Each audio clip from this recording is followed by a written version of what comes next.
Whew, what a weekend for the Toronto Maple Leafs. Welcome back, NHL hockey. I realized I am a complete hockey addict still. And Toronto wins a back-to-back. Did they make it easy on themselves? No, of course they didn't, because it's the Toronto Maple Leafs. But coming out of the Four Nations, they're one of the only teams who had, guys in the final who showed up for their Saturday night game, and in this case, Sunday as well, and pull out the win. Connor McDavid's team got spanked both Saturday and Sunday. Sidney Crosby's team spanked Saturday and Sunday. But Mitch Marner's, no, they won. Did Mitch Marner play a massive role in it? No, he didn't. Neither did Austin, really, because it was all secondary scoring for the Leafs. Do I want more still? Yeah. Would I be up for trading someone like Easton Cowan or Fraser Minton for a good third line center? Hell yeah. Good third line center with term? Heck yes. Anyway, so start with Saturday. Leafs play Carolina. They hadn't been Carolina since 2023. It's been ages. It was 6 or 7 straight for Carolina. Might have been more. I don't really remember. All I know was they've been struggling with them. It was on the anniversary of the David Ayers game where Toronto lost 6-3. David Ayers stopped 8 of 10 shots, and Carolina beat Toronto. And Toronto starts the game with a 4-0 lead after what? After the first? Tavares got in on it. Matthews got an assist there. I think Marner got a point in there as well. But they just run roughshod over Carolina, and then I'm like, this is fine, and it kind of just goes through the motions in the second period. In the third period,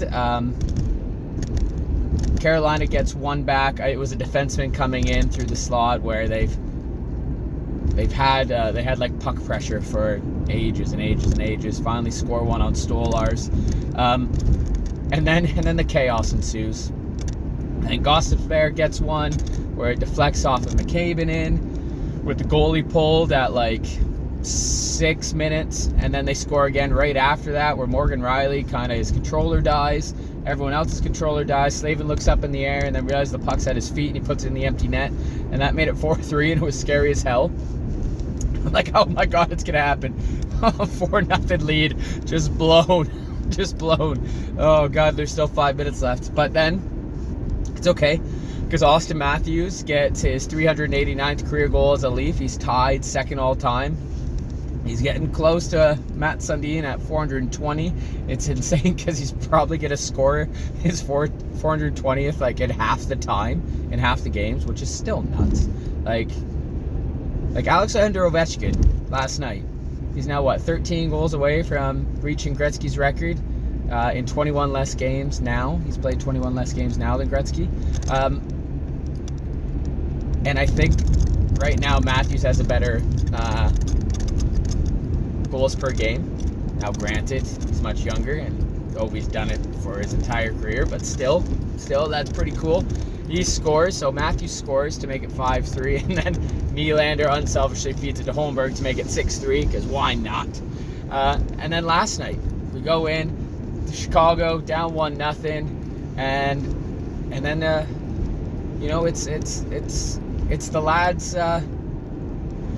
the secondary scoring again. Nick Robertson scores a goal.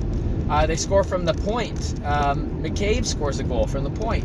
You've got Nick Robertson scoring again at the tail end of a period. Yeah, sure, Chicago scored literally 3 seconds after that, with OEL, I don't know, doing a terrible pirouette in front of his own net and falling. But Nick Robertson scored. Then Tanev scored to make it 4-2, which was cool. Then Holmberg scored a goal that we thought was definitely offside, but I guess not, because Tavares pulled Cale Makar, and let the puck go over the blue line and didn't touch it. And his feet weren't yet over the blue line, so it was fine. It was onside, because all you have to do, you don't have to clear the zone as in skates on white. You just have to have your skates touch the blue line, which Nylander did, and you couldn't prove it from the angles that Tavares had touched the puck when Nylander was still in the offensive zone. So then Nylander unselfishly feeds over to Holmberg, and Holmberg scores again, and the Leafs win. but it's awesome. It's awesome. Coming back from Canada, winning the Four Nations, and the Leafs almost blowing 2 games, but securing it with the win. 2-0 coming off the break. Why not? Can't be angry, in my opinion. And isn't it great where you're like, okay, back-to-back. Anthony Stolarz in net. Oh, on the back-to-back we got Joseph Woll. Oh, okay, sure. Like, the goaltending's just lovely. It's just simply lovely. What did you think? What did you think of the Leafs defeating the Carolina Hurricanes finally? Rod the Bod looked pissed off, and then when Carolina started scoring, he goes, oh, jeez, we might do this.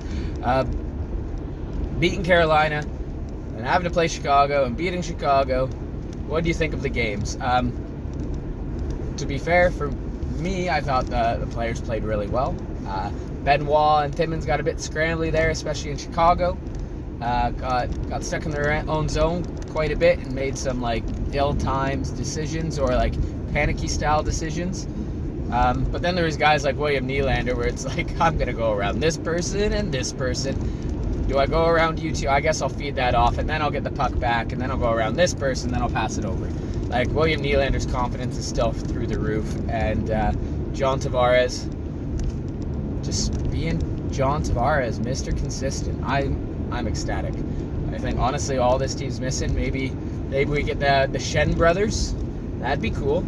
Take a run at both the Shens. There's a third line center in Braden Shen, and then you got another right-handed D in Luke Shen to just battle. I'd be fine if there's some salary retention there. That'd be pretty cool again for the Leafs. But that's just me spouting out wishes. Anyway, comment down below your thoughts. On the weekend, Leafs win. Carolina, Chicago. On to the next one. I think it's Boston on Tuesday. Oh, God. Let's get them.